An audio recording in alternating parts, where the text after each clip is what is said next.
Vamos a colocar el pie de doble arrastre porque vamos a capitonear. El universal lo sacamos.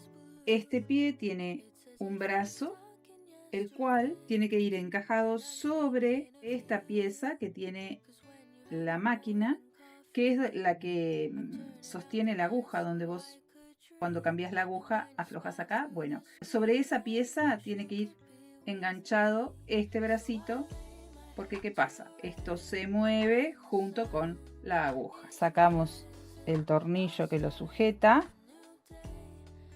lo dejamos bien firme, ahí la aguja va perfecta y miren cómo funciona.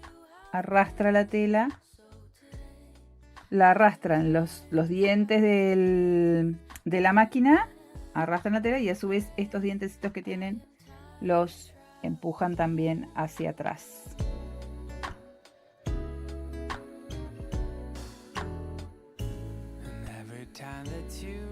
Closing your eyes, I will be beside you.